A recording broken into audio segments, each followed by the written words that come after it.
Where should I plant the church? Where should I plant the church? All right, if 83% of our culture is unsaved, new churches are most needed everywhere. 83%.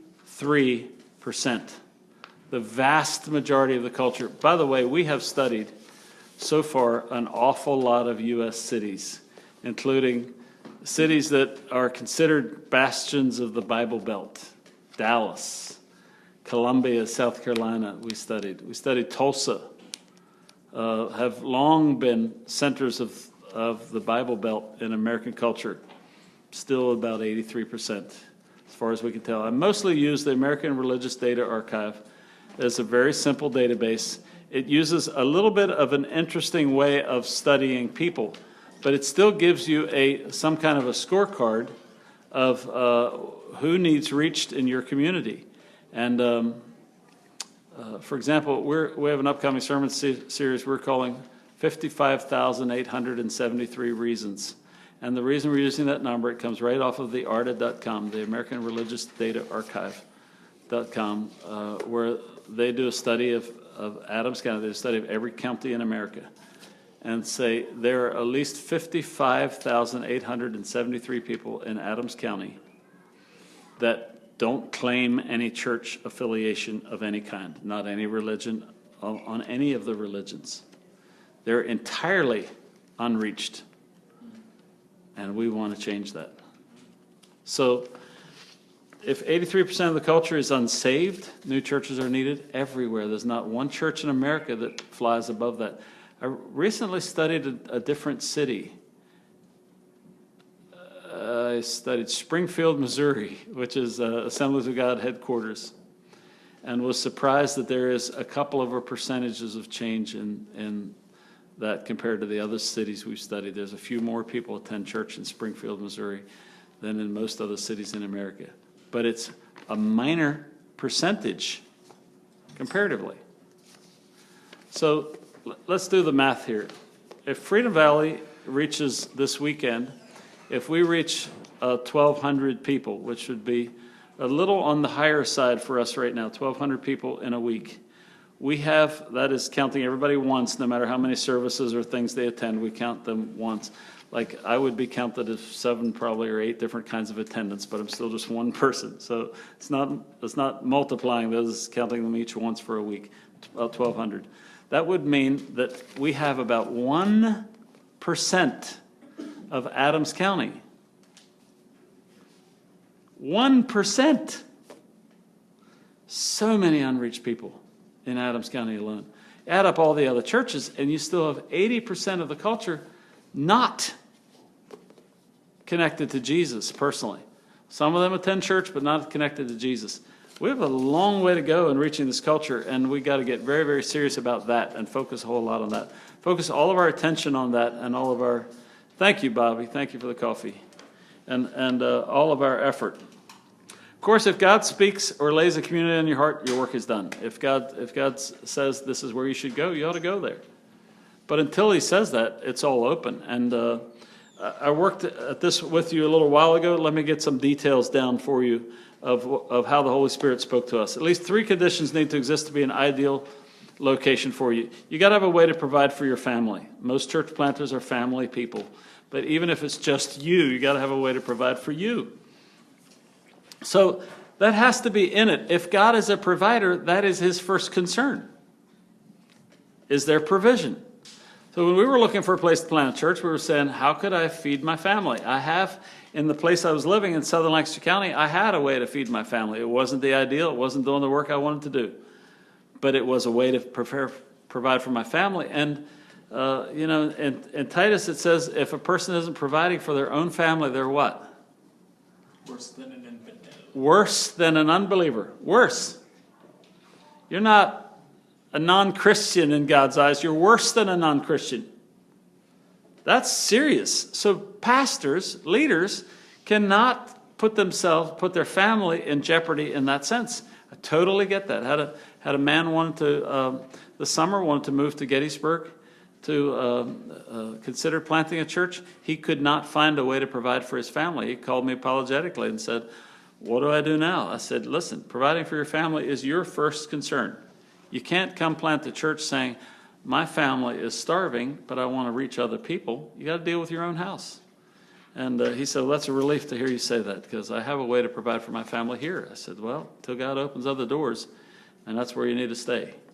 That has to be number one. And that not only providing physically, of course, it's not just food, clothing, and shelter, but it's emotional provision as well. 2, it's ideal to be in a growing community. If you're in a growing population, that is ideal. The reason for that is you have a larger market share of available people. When we moved to Adams County, to find out that Adams County was a growing community was valuable to us. Adams County in '92 was about 90,000 people. Today we're pushing 120,000, I'm told. So there's been a tremendous growth. That is a great place to plant a church, because in addition to reaching unsaved people, you have the added momentum potential of people moving into the community who are needing a church, who left the church and are looking for a new church, and they are great energy and great momentum behind a church plant early on. So a growing community is a help. And again, unless God called you to something else, I would always go to the growing communities. There's a reason a community is growing. God is calling people to that community for some reason. It's a great place to plant the church, and a place where churches are obviously needed, and there's a lot more momentum available. 3, some kind of spiritual homework already done. If you've got somebody praying for that community that you know of, somebody praying for a new church, one of the things that God used to impress us about coming here was there was a group of churches that met 2 or 3 times already before our first time setting foot in Adams County. There was a group of 30 churches that met to pray that God would use them to start a church. That's impressive. And it's incredibly rare, by the way. And not only had they met, but every time they took an offering, and slowly funds were accumulating, and they had a few $1,000s together to help get a church planted. That's impressive as well. That's spiritual homework being done. Somebody thought to provide. Somebody thought to put it together. This is not a flash in the pan, but an ongoing provision that was done that is important. We have one of our groups started in a place where there was prayer walking already being done. Somebody wanted a church and was preparing the area in prayer. That's impressive stuff. So those are ideal conditions, and if God doesn't speak to you about a community, look for that at least, because they're the ideal conditions for church planting. D, highly effective locations also include, I talked a little bit about this earlier, I want to recover this to make sure it's covered well in the where should I plant. Relational equity investment by the leader or leaders. If you can plant in an area where you have relational equity, that is, you have spent years building relationships there. I mentioned Joe Castronova in Lancaster, him opening with 411 or whatever the number was. The interesting thing is that he had been laboring in that general community for 20 years. It wasn't brand new, but he had a lot of relationships. In addition, he had run, what was the name of the ministry that leads people to Christ directly? The discipleship ministry out of England. I forget the name of it. At the tip of my tongue. But for years, he had been leading that out of the worship center, his home church there. And he had, over 5 years, led something like, over 7 or 8 years, led something like 5,000 people to Christ through that thing. Alpha, yeah.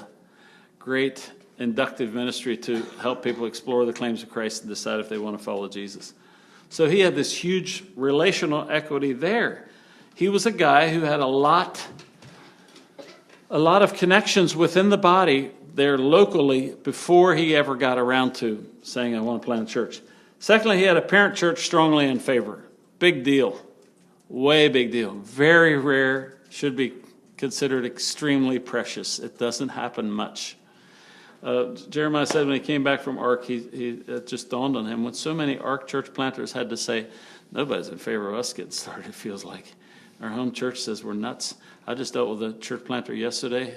His home church asked him to leave when he said he went to meet with the senior pastor and said, I want to plant a church. And the senior pastor said, well, then what are you doing here? Stealing my people?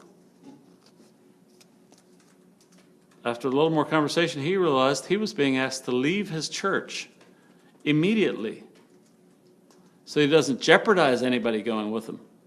I said, man, come here next Sunday. We will introduce you to the body. and encourage people to go with you. That is not the way the body of Christ ought to work, but it does. So where it does, where there's a parent church strongly in favor, thank God and appreciate that, because it is a tremendous gift. 3, where team members are being sent is ideal.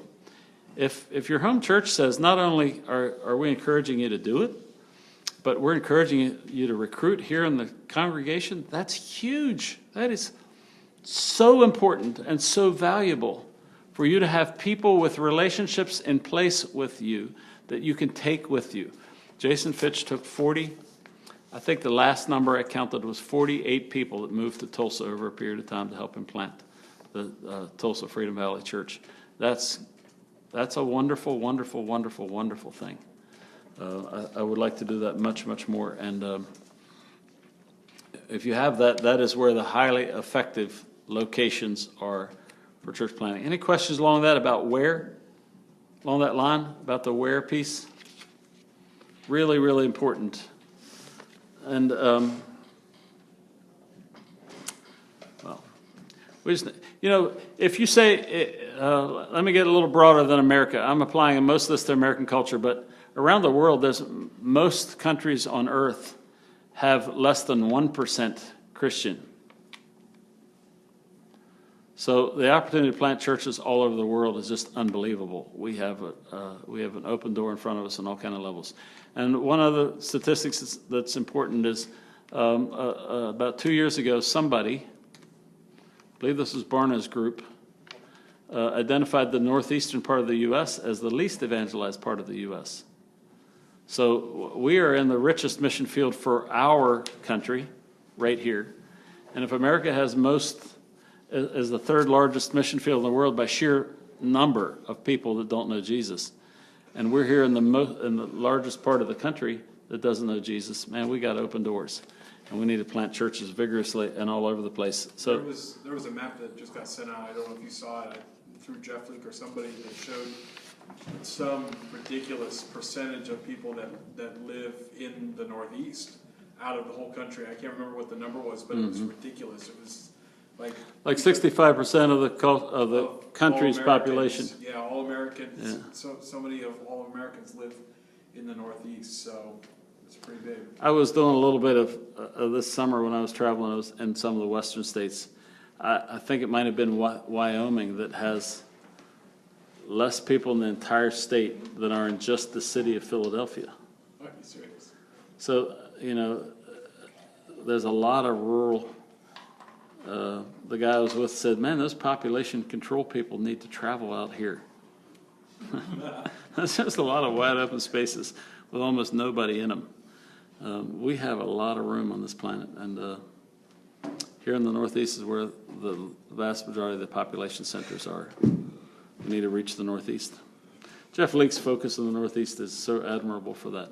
If you want to reach America, we got to do a better job of reaching the least evangelized part right now, which is the Northeast, which would be about from D.C. north and west to Ohio, probably in north. So Pennsylvania, New York, Massachusetts, New Jersey, probably even Delaware and Maryland would be in that, but all the way up the corridor there. Tremendous amount of unsaved people.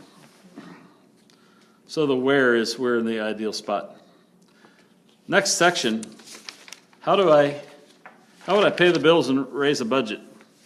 So I talked a little about this already. New churches are often between 120 and 200,000. Now that doesn't mean that you have to have all of that in a lump sum, but somehow or another that's you got to accumulate the sound equipment, the children's equipment, the places to meet, the trailers to get the stuff there.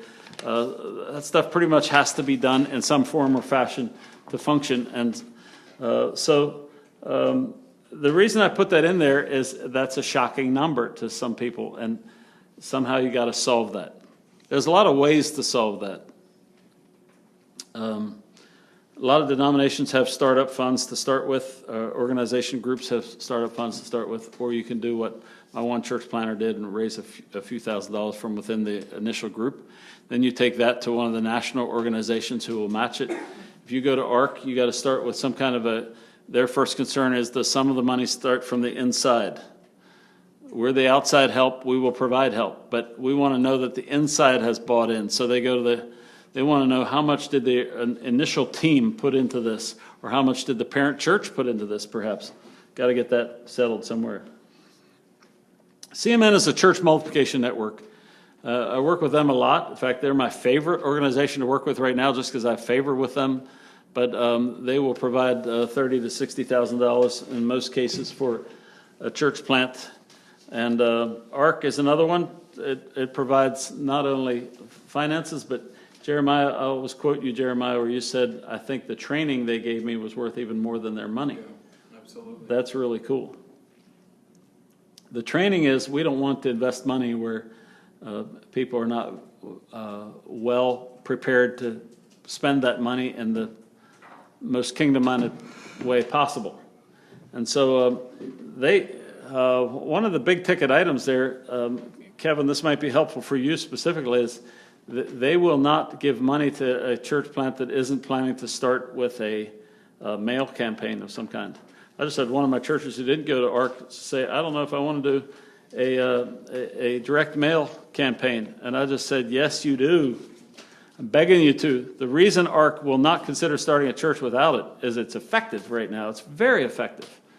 Comparatively, if you want to say I sent out 20,000 pieces and only 3 people showed up, it's not effective that way. But when you say I sent out 20,000 pieces and 3 people showed up, and you start saying, out of the 20,000 pieces, if I just use an economic mindset and I add up the amount of money those 3 families will give over a 2-year period, you've easily paid off the mail campaign, if it stops there, and it doesn't.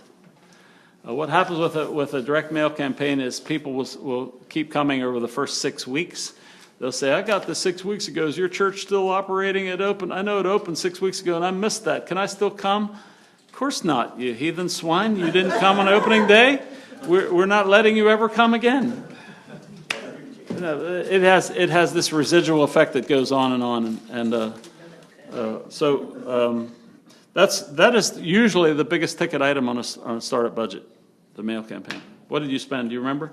We spent way too much. We spent $8,500, but we were scrambling because I had a conversation with David Stein from DC, pastor there, that tipped me in the direction of the mailer because we weren't going to, and they were pressing us to. And he said, well, think about it. How many pieces have you gotten in the mail? And I was like, none. And he said, well, we're in the Northeast. Down south, they have mailers all the time. That's why all the southern pastors say they don't work. Up in the north, when somebody gets something in the mail like that that's well done and looks good, it really has a lot of weight to it because you don't get a whole lot of that kind of mail up here. So when we started in 1992, we sent out I think it was less than 8,000 pieces to start. We tried 12,000, but so many came back, and we had various kinds of attrition. We think about 8,000 made it to homes. 2 families showed up the first week. 2 more over the next few weeks showed up because of that. And I created the mail piece, which means it was far from gifted. I was the only graphic artist I knew. But I still have copies of it to this day, and I still wince at it. I'm like, ooh. I don't know, Jerry. I saw it. It looked good for that day and age. Yeah. Back in that was what, 92? Yeah, that stuff was unheard of. Well, thank you. I should get you a piece. I keep them upstairs to frighten rodents in my closet, and it works. It's very, very effective. But at any rate, it needs to be done. In my opinion, it needs to be done. By the way, the church that you and I were just exchanging knowing looks about saying that you got to do a piece. Yeah. I'm not sure the piece they actually came up with, because they rushed it, was a great piece, but it will be very interesting to see what will happen from it. They finally agreed to do it. And it's about 7.5 cents a piece, bottom line, about 7.5 cents a piece that it costs to do that. They went for 23,000, it seems like. I forget exactly. We didn't have to do nearly that many because of our area. But we definitely, having done it, we definitely were able to, I believe, pay it off in the In the same first way. year. We had 3 families that came out of it, and they eventually became giving families. I think we've lost one of those 3 families, and the other 2 are still with us. So There is a lot of science that goes into it, and the piece you used was extraordinarily well done. I've seen a lot of pieces that were not so well done, and it's worth the extra science. What would that be? 0.75. That's too much money. Should be 0.075 would be 75 cents, right? So let me just do that math. 20,000 divided by 0.075. So that would have, that's not even right either. Times 0.705. Somebody help me, please. I'm a pastor, I can't do math. Did you get a bulk mailing permit when you did that, or did you do companies that if you ordered How so much? much, they would go ahead and do it? We did ours through Vistaprint, $1,500. which was, they provide everything through Vistaprint, and so we didn't have to buy any license or mailer or addresses, we didn't have to buy a book or anything like that. Which was nice because it included everything, but it was more expensive doing it that way. Now they have, there's a group called MailWorks that a lot of the new church planners are using out of ARC that does a really good job with it. It's MailWorks with an You should talk to Tommy Arnold, probably. He got the Yeah. cheapest price I heard of in a while, and he got it from a person out of Harrisburg who runs her own mailing business. I think his was the one that was 7.5 cents a piece. And you said that was 1,500? 1,500 for 20,000. Okay. It sounds like he was more, so maybe he did 25,000 or whatever, I'm not sure, but pretty sure he told me 7.5 cents a piece, signed, sealed, and delivered. He didn't actually handle any of the mail. He didn't, don't sing when I, Come on, you throw that phrase out and you can't help I it. repent for throwing that phrase out. He didn't do anything but give her an email PDF of the piece. She took it from there, I'm pretty sure. You can talk to Tommy Arnold directly. He's opening up in Harrisburg next week. So, but that's a really big, usually a really big ticket item. 1,500 doesn't sound right. That doesn't sound like enough. Not 15,000, but I would guess it would be 4,000 or 5,000 at least. It's usually one of the larger ticket items of the whole I budgeted budget. 9,500. Really? For direct advertising. Wow. It is worthwhile anyway, and I would encourage you to consider it. It's also worthwhile really carefully considering what that piece is. Joe Castronova in Lancaster had a huge effect doing a piece. I looked at it and said, that thing's awful, man. I don't want to go to that church, but people did. A lot of people. He called it, most families are messy, a lot like ours, I think. And he had pictures of kids eating spaghetti where they were wearing half of it, and all that stuff. And his point was church is messy, and if your family feels messy, you would feel right at home with us. That worked. It really worked. And he had an outfit out of the Midwest somewhere came up with the idea and sold him the graphics on it.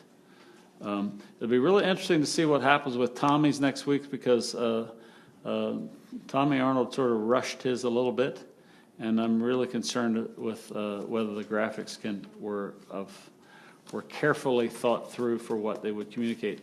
Mine came out of fasting and prayer. I put up on the middle of. I didn't have anything else. I checked with so many advertising agencies. I couldn't find one that ever did anything for churches.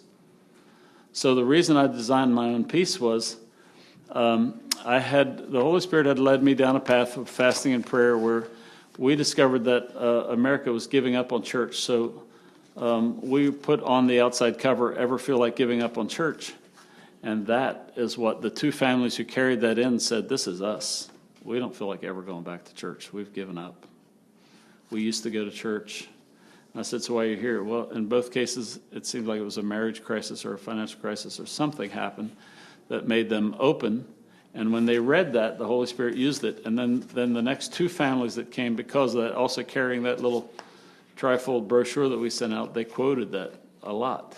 That was a big deal to them. So whatever, I think we need to, I think it needs to be thought through pretty carefully and prayed over pretty carefully to choose the right message that needs to go out there. The prophets need to work at it. Prophets are the people who focus endlessly on what that message ought to be, and that's great. Okay, so I covered the how to pay bills and raise a budget for the most part. There's much more detail that goes into that, but essentially it comes down to defining what it is you need from God and asking. And God puts people in your path that can make that happen. Cool thing, another cool thing about Joe Castronova's deal in Lancaster is he didn't use any of the financing organizations. He raised it all out of his team.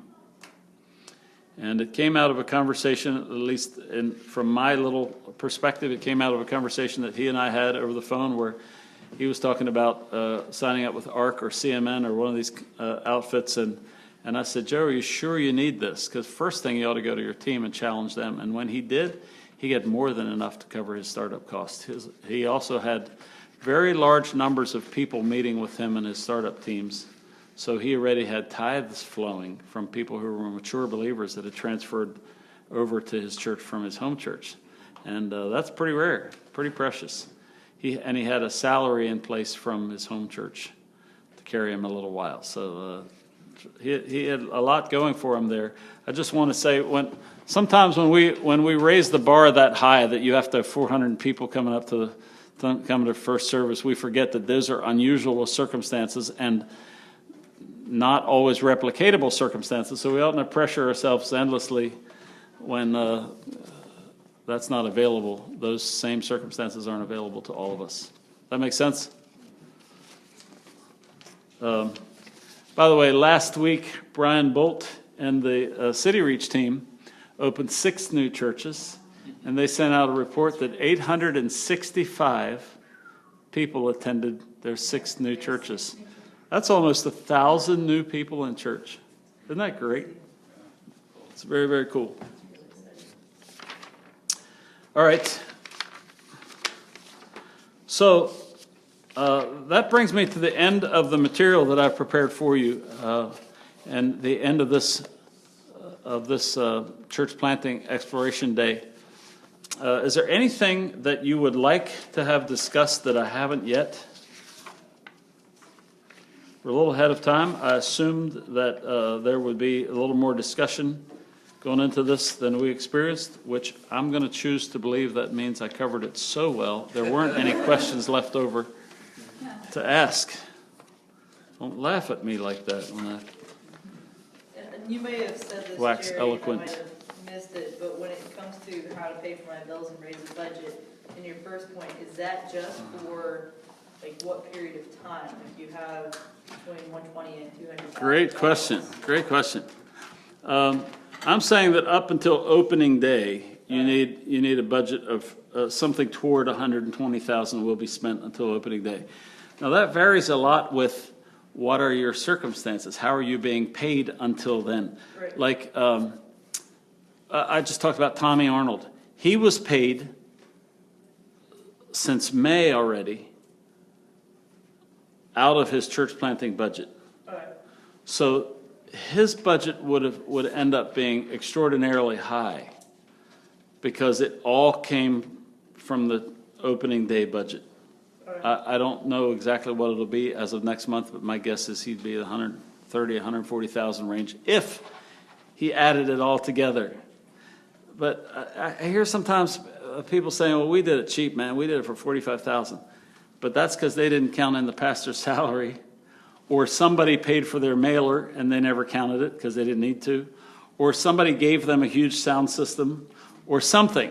Right. Something in there created the ability. If you add it all together, it's pretty hard to come up with something significantly under 120,000 if you have if you've had to put all those things into the pot that need to be put in. Yeah. One of the ways we kept it separated in our own minds when we were going to plant was we did a startup budget, which was all of the things that we would need for opening day. And then we also did an operating budget for that opening season.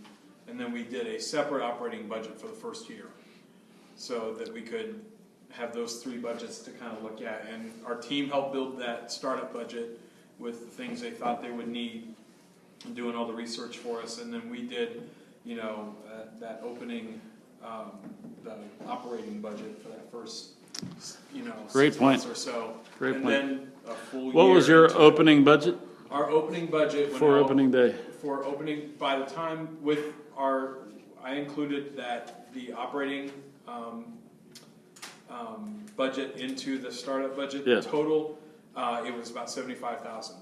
You have that in written form? Could you send that to me? I have the startup budget. I can't find. Well, I'd like to have that too, if you Okay, could. I have the startup budget somewhere. I had to look through my drive and see what I can get to you, but. You brought up a point there that I want to talk about briefly. It used to be said that vision should be that the direction finder, the apostle, in the economy that I laid out a bit ago, should go away into a closet or do what Moses did, climb a mountain in 40 days and come back with vision from God and tell everybody what it is. I don't think that is the way it's done anymore, and I don't think that's the way Moses did it. That's an oversimplification of what Moses did. There was actually several trips to the mountain after Moses had context. And there was multiple times, now that I'm rereading this Moses story, for example, I see multiple times where he sat with leaders and they thought together about what this congregation ought to do. It wasn't just him in a vacuum with God, and then God saying, go do this. In fact, what God said to him, the first time God was with him, he said, go tell these people that they will be a priest unto me. And that was almost all that he was told the first time. So he just had a broad thing from God, that these people will be priests unto God. Wow. Now what? How do we do that? How does that work? Are there leadership teams for the priests, or is there regular worship time or whatever? See, here's my point. I think most leaders have in mind that I have to do the vision and I come and present it to people, but that doesn't work very well, because when you present vision to people that you came up with, those people tend to go like this. I don't like it. I don't want that. You say, but it's better. I don't care.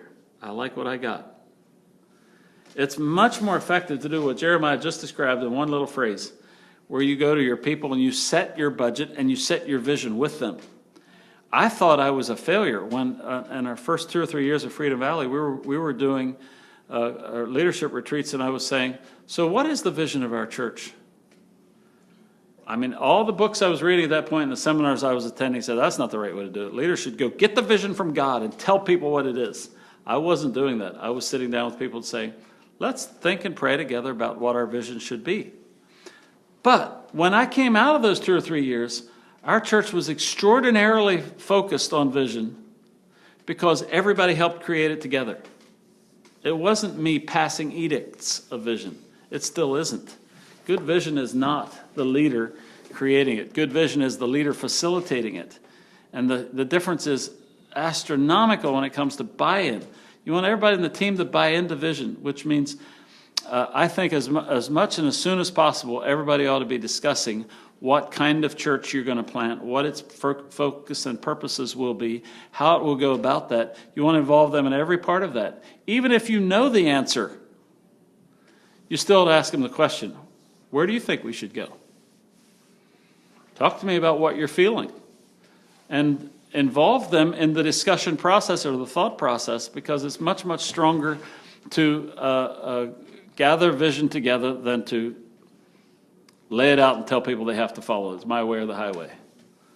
And that's what is felt when leaders lay vision out. And when a church early on, when a new church early on declares what its vision is going to be in closed fashion, this is what we're going to do, like it or lump it. Most people seem to lump it. They leave it. They walk out. But when you say to them, We want to build our vision around what you are. So let's figure out what you are. Let's mine the gifts out of you, because that's what our heart is. Man, where do you find people? Where do you find an organization like the body of Christ willing to do that? And I think that's its gold. So I think church vision is often developed too early. That's why I think when Joe Castronova put out his flyers that said, church is often messy, just like us, or however he wrote it. Is that what it was, Jeremiah? You guys used that a little bit. Yeah, I was trying to look for it earlier, but it was like. It really worked for him. Yeah, we're messy too, come and hang with us. Life is messy and so are we, come hang with us, something like that. Something like that. Join the party. And his second mailer was he and a couple of key staff wearing dorky hats and making themselves look goofy, not cool poses. There weren't cool poses. That also connected with people. And I first thought, I was like, well, neither can I get it out of my mind. Right. You got it here? Oh, that's one of them. That's actually him. It says, we'd really just like to party with you, is that okay? And sorry, we tried to be perfect once, it didn't take, they've got crazy glasses on. And then kids are loud, noisy, and messy just like us. And those are the three. Okay. Those are the card fronts. So they'd be worth looking at if anybody's thinking about a mailer, because they really communicate strongly where people feel like they are. And he did an extraordinary opening day because of it, I think. Although you used some of those, and you had not quite the same response from them, right? Yeah, but we didn't go as large as he did. He went pretty large with his for opening day. Ours was just a sermon graphic. He did We had good incredibly response large. from it, but I mean the people responded well to it, but it just wasn't as widespread. So. Okay. All right. Unless you all have questions or things you'd like to talk about, I am done. You can shut that off, Sally. Thank you very much.